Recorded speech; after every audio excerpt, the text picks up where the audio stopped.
You're right. Great. Thanks for coming in. It's good to see so many of you here today. This is, well, I'll lay it down now. It's going to be fundamentally disappointing, all right? But once you come to terms with that, you can relax and enjoy the rest of the gig. So it's going to be a sort of a Q&A thing where anybody that wants to ask anything, you know, nothing's like, why you got sunglasses on? There's a reason. Got a hangover? All right, let's get that out of the way. But things, you can ask me anything you want, seriously. But we're going to kick off with a little piece that actually was written for the first ever London bass guitar show. I'll just strap my bass on while I'm doing this. Can't beat a strap on a Saturday.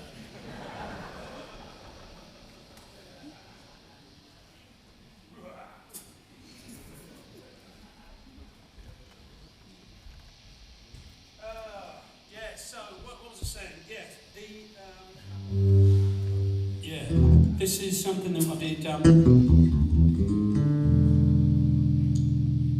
for the first London bass guitar show.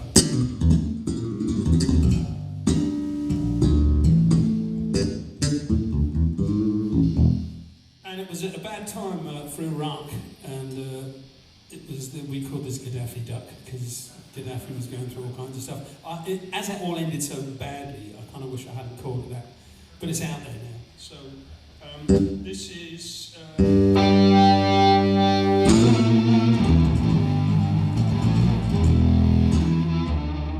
getting that? Can you hear that fog thing? Yeah? Fuck me, is anyone in it? You know this is a Q&A, yeah?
Right, now, we are going to throw this open to the floor, but before we do that, because I'm expecting there'll be a lot of questions about Mark's gear, I was going to ask Mark to talk through the eminently desirable thing he's got in his hand.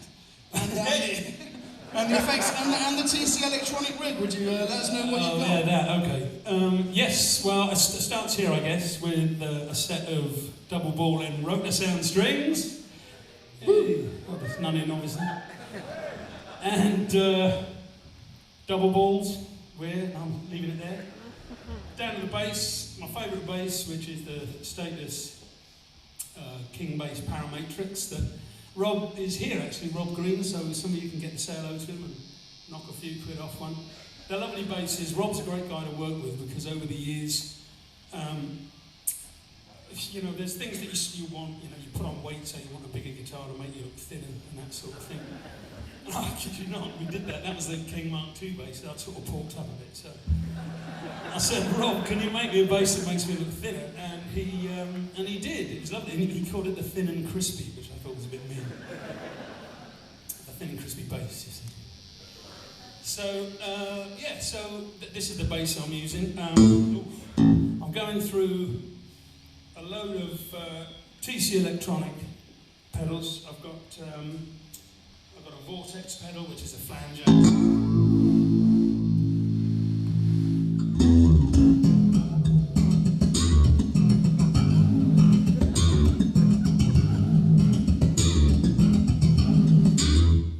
Real nice flange. I've got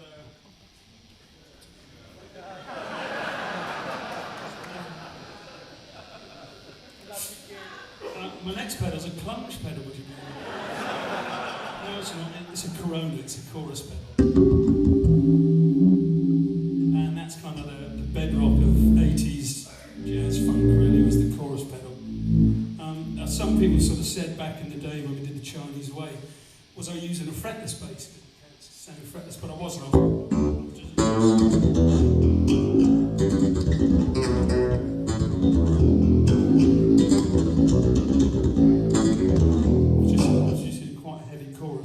Gives you that same sound that the natural chorus you get on a fretless bass. This keeps kicking off back here, by the way. Next thing is a flashback pedal, which I use as a looper, and I also use it, of course, for the delays. So you know, you've got yeah, and it's great too. This is a really good songwriting tool. The Too Much Time track was really thought up on this after working with Larry Graham on some stuff, so you get sort of a...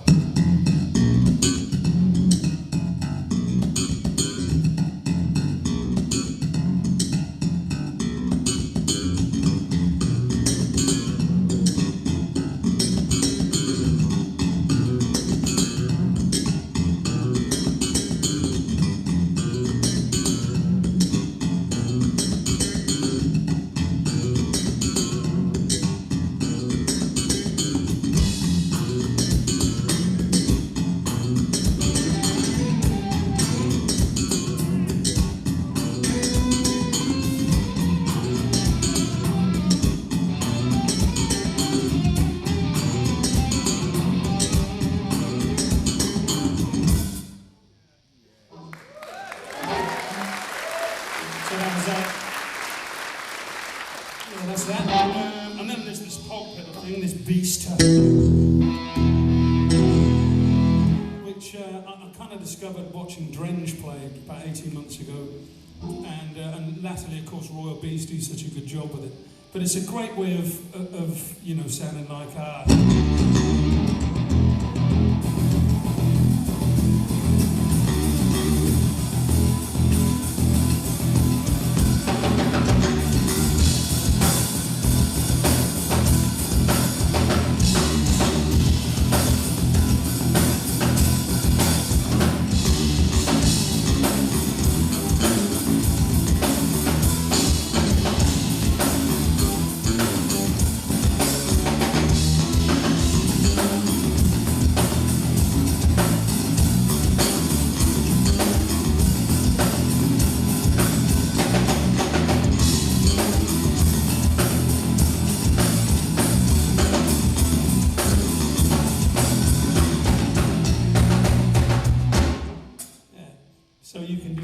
big sound and the sound good. You get a bit of vocals on top of that, it's a bit of a winner.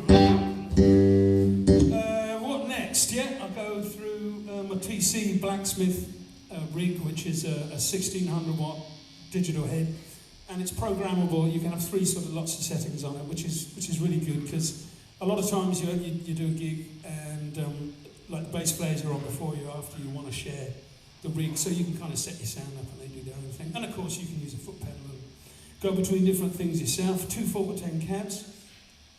That's that hissing thing. It's not a snake. It's actually a guitar amp, and I don't know how to use it. There's too many strings and all that sort of stuff. But that's what I run the Polk through, and I just probably didn't explain. I've got an amp splitter here, which is called a Big Shot. It's made by Radio Design, who are a very good Canadian company, high-end stuff, make great DI boxes. The JDV is about the best DI box you can use in the studio. And this splits the amp. So I'll go into the Big Shot pedal first, and that signal, obviously, that one signal is going to the bass amp. That signal is going to the guitar amp.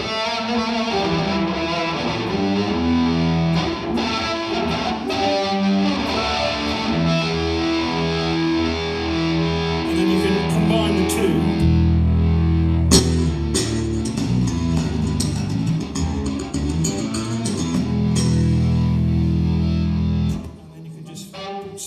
Whichever ones you want. That's how I was doing it, going between the guitar-y thing and the bass bit earlier on. And it's a great bit of kit, because it's not powered or anything, so apart from the shit amp, it's actually quite noiseless, you know?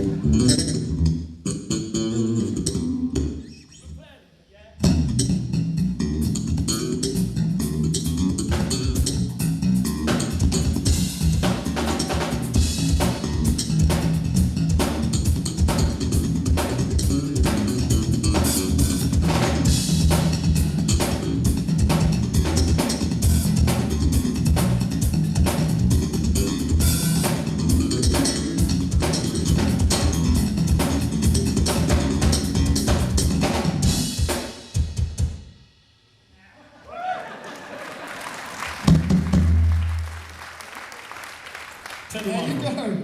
All right, then we're going to open this up to the floor now. There's going to be a couple of radio mics floating around. Could you stick your hand up, please, if you have a question for Mark? Right, radio mics, please. Not all at once. There we go. Yeah. There we go. Just wondered, I'm only at home. What's your name? Colin. Hey, Colin. Colin, sorry. Where are you from, Yeah. Colin? Sorry. I'm down in Ashford, in Kent. In Crump. Lovely. Yeah. Good part of the world. Yep. My question was, I just play at home. I don't play in a band or anything, but love your style of playing and putting in loads of practice to try and get near to it. Thank you. How much practice do you put in to sound like you do? Well, you know, nothing like as much as I should do, to be honest. I think that they always have this thing. I know that Pete, I mean, there's so many good musicians in the audience, I know, but you know, Pete's a fantastic player too. And Pete would be like me, that we're sort of pretty remiss in the fact that we don't. It's mainly because we do it for a living, so we get out on the road and we play. And if you haven't played for a while, it's quite exciting, you know. That I mean, I haven't played since last week. We did a thing with Bill Cobb and Ronnie Scott's, and that was great fun, because having not played since we were in Japan, to get on stage and you pick the bass up, and the bass is really kind to you because it suggests things, and any good player sort of really plays with their ears first and foremost, you know, and then it gets to the fingers. And so what you're hearing, that sort of affects how you play and what you do. I take my hat off to, you know, the classical players and jazz players who put in so many hours a day practice, because they're the ones. I did some shows in Germany at the end of the year before last with Hiromi, the Japanese jazz pianist, and it's just incredible to watch her play. But she practices 6 hours minimum a day to do that, just to keep these hands in. And she's got tiny hands as well, you know, so to see her flying around and things like that, and I know why she can do that. And I speak to it, you know, about it with Gary Husband, who's no mean keyboard player himself, and we're sort of in awe of the fact that the dedication is to put that much work in. So back to what you were saying, Colin, I do knuckle, which is why it's pretty loose. you know, sometimes. But, you know, there's a lot of living to do as well. And you can't go out on the lash and be home practicing. That's my All right, that's what it is. nice question. Any more questions for Mark? Yeah, we got over there. Over I see there. someone in a white hat. There you go. Hey, that's a cool. Hello. Hi there, my name's Irv. I've come all the way from Dorset. Hello, Irv. Hello. My lover. Not in the Rosals. I've brought a bunch of young people with me to come and see you play because It's a wave. when I was their age, I was inspired by you. I seen you play on stage in the 80s and stuff. Oh, thank you. And still love you. That's very kind. Thanks, man. It's cool. Yeah. Great. So these like students of yours, yeah? Yeah, well, one's a daughter and the rest are students. Oh, lovely. Very nice to you, man. That's good. Well, good luck to you guys. I mean, what did you want to ask? Well, my question really, in many ways, is for them. Is it's kind of two parts to it. Is number one, as aspiring Mark and Marquette Kings, is what advice would you give to them? And secondly, in some ways, I kind of ask a question: is here you are a few years later than when I saw you in the 80s. Is what advice would you give to that Mark King back then in the 80s? Well, he wouldn't have listened. I can tell you that much. He was, you know, he was a bit of a twerp. But for sort of aspiring musicians all round, you know, just do it because you love it. Don't do it because, you know, you think you're gonna, you know, because you want to be famous. Don't do that. Do it because you love playing whatever instrument it is that you choose to pick up.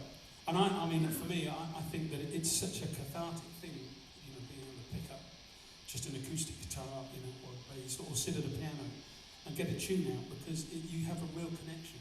And incredibly, it's, you know, how music connects to everybody else is an amazing thing. I mean, you know, here I'm a guy from the Isle of Wight and I'm stood in front of this theatre full of people who we all have an interest in the same thing. And we all know that the heights that music, when you hear a great piece of music that moves you, it's a beautiful thing. And, you know, I see it, I work as an ambassador for Nordoff Robbins Music Therapy charity. And I was lucky enough to go and sit in on one of their therapy sessions not so long back. And it's incredibly moving to see, because they look after, you know, they treat all kinds of people, all ages with depression and autism and dementia. But of course they also treat physically and mentally handicapped kids. And I went and saw 4 children in wheelchairs who, to all intents and purposes, looked as if they had no key on the world at all. You know, they didn't look like there was any kind of communication with them. But I saw them sit around the piano, and they were given instruments on stands, and they were helped to hold sticks. And it was, man, it makes you fill up just to watch, because the tutor started playing piano, and the kids really responded to it. And then there's a lady who sings, and she starts, you know, involving the kid, and she says the kid's name. It says, "Hello, Tom. Hello, Tom." And everybody starts playing. And within 10 minutes, you've never seen 4 happier, more engaged kids in all your life. It was just amazing to see. So it's a fantastic charity. But I digress from, you know, any advice that I give to kids. Don't smoke. Don't do drugs. And you know, mucky women. That's okay.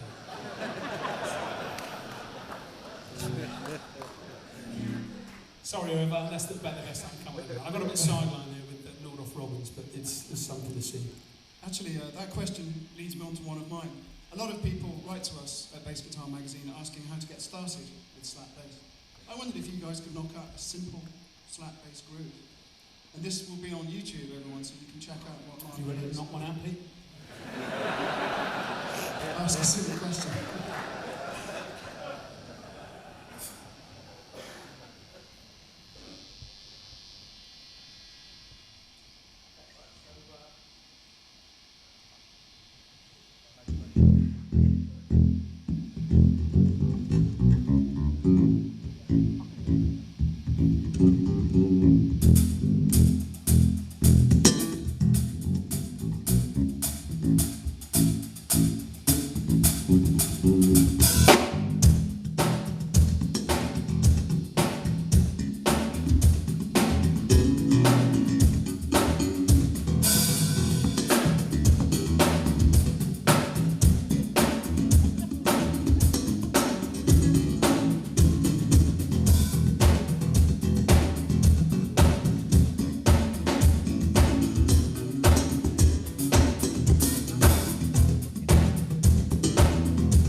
That's a Bernard Edwards bass line that wasn't concerned with slap, but it just shows you how you can take any line at all, really. Start putting some slap on it, and then improvise and take it somewhere else, you know, just sort of make it move. For me, the whole slap thing is, I've been lucky enough to play a few times with Larry Graham, and it's great to watch him play, and he plays in such a different way than me. But he started the whole thing, you know, and he just started just thumping on the bass. And he thumps, it's very much a right-handed thing, you know, so when you see him play, I can't make it sound like him, but you know, it's the bass isn't set up like that, but and it's very much driven, everything sort of, and it's a different approach to the way that I take it, because I would see it much more in terms of the drummer with the 16ths and laying down a funk thing, because that was my roots started as a drummer. So listening to guys like Billy Cobham and Lenny White and Tony Williams and Harvey Mason and stuff, so you know, so that whole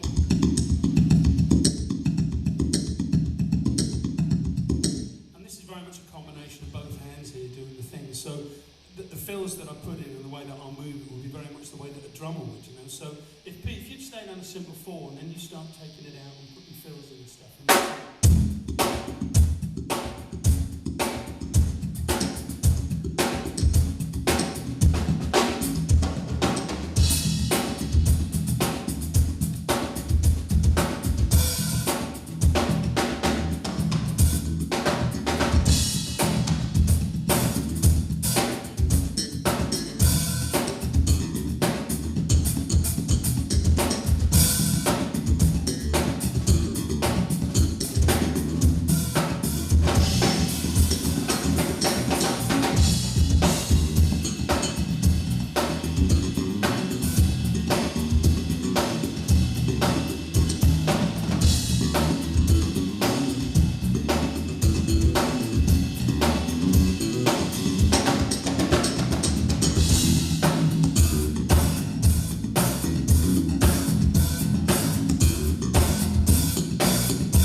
Just how we go from one stroke and improvise on it. Pete goes somewhere, I go somewhere on top, and that's how the thumb thing develops.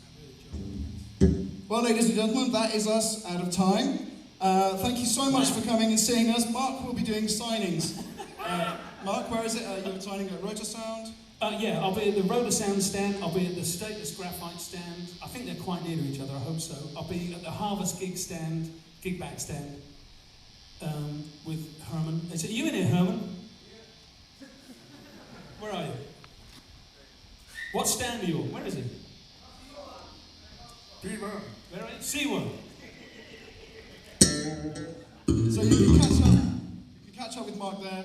For now, Mark, would you like to play us out with someone cool of your choice? Yeah, right, big round of applause, please. Come on.